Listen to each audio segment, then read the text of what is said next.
ზოგადად თავისუფლების მოედნის იდეა დაიწყო არა როგორც პოლიტიკური პარტიის იდეა, არამედ როგორც სათემო სამოქალაქო საპროტესტო მოძრაობის იდეა 2023 წელს.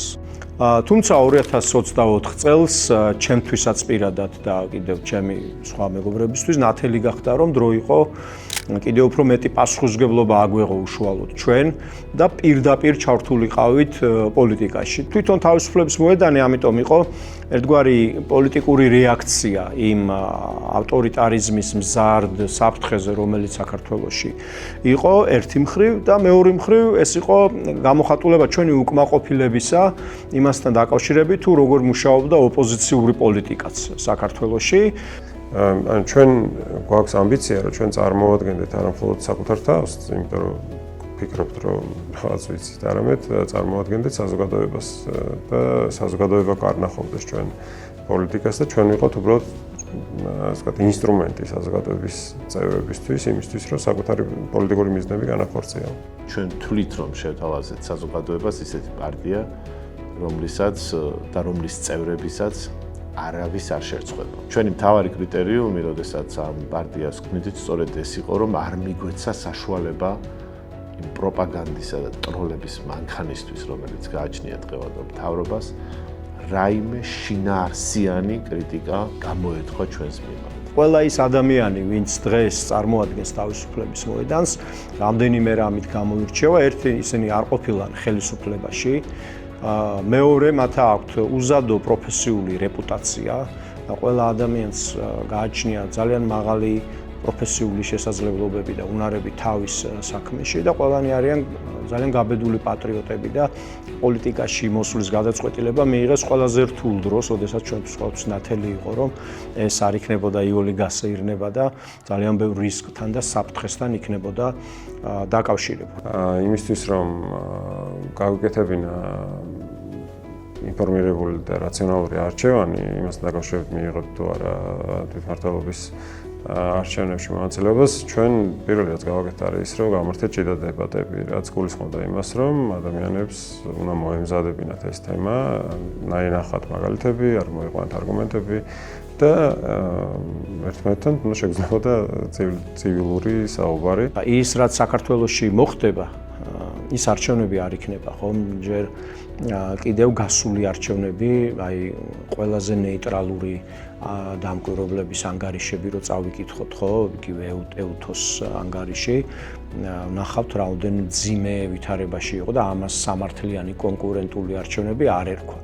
მას მერე სიტუაცია კიდევ უფრო გაუარესდა, ხო, ყავს პოლიტპატიმრები, პოლიტიკური პარტიის ლიდერები ციხეებში, აპირებენ პოლიტიკური პარტიების აკრძალვას, მედიას უკრძალავენ, რაღაც სიტყვების გამოყენებას ეთერში, დაკვირვება არის შეუძლებელი, საარჩევნო კომისია სრულიად ერთპარტიულ კონტროლში, ამიტომ მე ამას არჩევნებს არ ვარქმევ, თორემ ეს რო იყოს არჩევნები, სადაც მეტნაკლებად გონივრული პირობები იქნებოდა კონკურენტული და სამართლიანი პაექრობისა, ხო?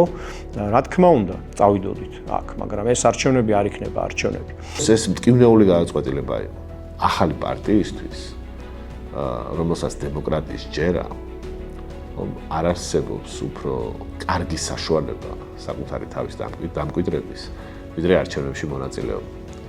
ბუნებრივია, საპარლამენტო არჩევნებში მონაწილეობა უფრო მნიშვნელოვანია ასეთი პარტიისთვის, მაგრამ ადგილობრივი თვითმმართველობის არჩევნებიც არის ის, რომელიც საშუალებას მოგცემს, რომ წარმართო პროცესი ისე, რომ არა მარტო ხალხს გააცნო საკუთარი თავი, ხომ, არამედ მოიზიდო ის მხარდამჭერი, რომელსაც რეალურად სწორედ შენ მოსწონს ხარ და შეიძლება არც იცოდეს, რომ არსებობს.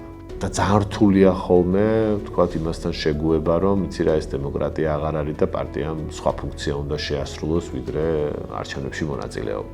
თავი არის ის, რომ ჩვენ უნდა გქონდეს ერთიანი ფრონტი, საიდანაც არც წინგარბის არავინ არც უკან იხევს და სადაც ეს ფრონტი გეგმაზომიერად მიიწევს წინ, იმისთვის, რომ დავამარცხოთ ძალიან ვერაგი და ასე ვთქვათ, კარგად ორგანიზებული მოწინააღმდეგე. ნობას მოიპოვებ ორი რამით, ხო, ერთი არის შენი წარსული და მეორე არის დღეს როგორ იქცევი.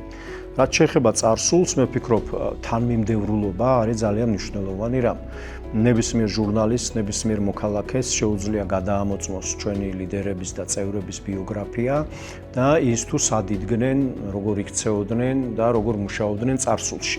და რა თქმა უნდა, წარსულიდან რაღაც დასკვნებით შეიძლება გავაკეთოთ და წარსულში თუ ჩვენი წევრების წარსულს შევხედავთ, ნახავთ, რომ ისინი ყოველთვის იყვნენ თანმიმდევრული ადამიანები. ყოველთვის და როდესაც დღეს კი არ საუბრობენ მრავალპარტიულ დემოკრატიაზე, იმიტომ რომ რაღაც ესე არის შეიძლება დღეს მოცემულ მომენტში სწორი, არა, მაშინაც კი წარსულშიც საუბრობდნენ დემოკრატიაზე, საუბრობდნენ მრავალპარტიულ დემოკრატიაზე და რაღაცებს აკეთებდნენ ამისათვის, ხო?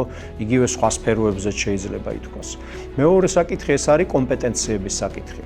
აქვს თუ არა ამ ადამიანებს კომპეტენციები იმ თემებზე სამუშაოდ, რაზეც საუბრობენ და თუ ნახავთ თავისუფლების მოედნის გუნდს, თქვენ ნახავთ იქ ალბათ საუკეთესო პროფესიონალების ნაკრებს ნებისმიერ სხვა პოლიტიკურ პარტიასთან შედარებით ჩვენი ქვეყნისათვის, ჩვენი ქვეყნის ცხოვრების, ჩვენი მოქალაქეების ცხოვრების კრიტიკულ საკითხებთან დაკავშირებით, ხო? და ასევე რა თქმა უნდა არის როგორ იქცევი ახლა და აი ეს პროცესი რაზეც მე ვსაუბრობ, იქნება ეს ადამიანებთან საუბარი, შეხვედრა, კომუნიკაცია, ურთიერთობა, ის პოზიციები, რასაც ჩვენ ვიკავებთ, ის შეურიგებლობა უსამართლობასთან, რასაც ჩვენი წევრები ავლენენ და ის სიმტკიცე, რა სიმტკიცითაც არიან ისინი ამ ბრძოლაში, ხო? ჩემი აზრით, კარგი სასტარტო პირობებია ძალიან და მომავალში კიდევ დანარჩენს მომავალი გამოაჩენს. ჩვენ შევქმნით ეს პოლიტიკური პარტია, იმიტომ რომ აი როგორც გითხარით, ჩავთვალეთ, რომ საჭიროა უფრო პირდაპირ ჩარევა პოლიტიკაში და ის შეხედულებები, ის რენომე, ის წარსული, რომელიც ჩვენ გაგვაჩნია, ხომ? ასეთი პოლიტიკური პარტია არ იყო საქართველოში და არ არის. ყველას გააჩნია ეს წარსული პოლიტიკური მე ვიტყოდი ტვირთი, რომელსაც ატარებდნენ მისი ლიდერები, რომელიც გამომდინარე პროპაგანდის მანქანის სიძლიერიდან არსებობს დღეს, ხო? მნიშვნელოვან დაბრკოლებას წარმოადგენს წარმატებისთვის და იმისთვის, რომ შეიცვალოს ხელისუფლება, იმისთვის, რომ წარმატებული წინააღმდეგობა გაეწიოს ამ პროპაგანდის მანქანას და ჩვენ ვცდილობდით და ვცდილობთ, რომ ისეთი ორგანიზაცია შევქმნათ, რომელსაც ხელმოსაჭიდი ძალიან მცირე ექნება ხელისუფლებას. დღეს ის ვცდილობს, რომ მთლიანად იგნორირება გაუკეთოს ჩვენს ორგანიზაციას, იმიტომ რომ სიღრმეებში ჩასვლა წამგებიანი იქნება. ვერ ნახავენ ვერანაირ ხელმოსაჭიდს, ვერანაირ კრიტიკის საგანს და ამიტომაც ურჩევნიათ, რომ ზოგადი ფრაზებით შემოიფარგლონ, ან საერთოდ არც გვახსენონ.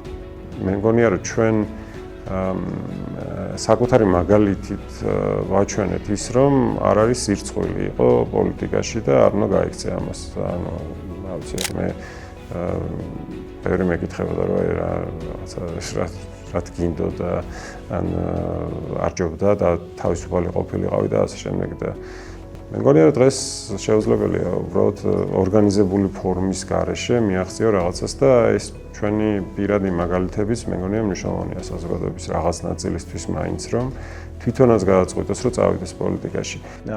მიიჩნევა რომ მე არც ერთ პარტიაში არა ვარ, ეს არის კარგი რამე. და ამიტომ აი ამ სტიგმის თუ ამ არასწორი სტერეოტიპის შეცვლა ერთ-ერთი დიდი გამოწვევაა, იმიტომ რომ დღეს თუ რაიმე ჭირდება აი ამ ბრძოლაში ჩვენ გამარჯვებას, ჭირდება ძლიერი და ნამდვილად დემოკრატიული პოლიტიკური პარტიები. ესეთი პარტიები ციდან ვერ ჩამოვარდებიან, ხო?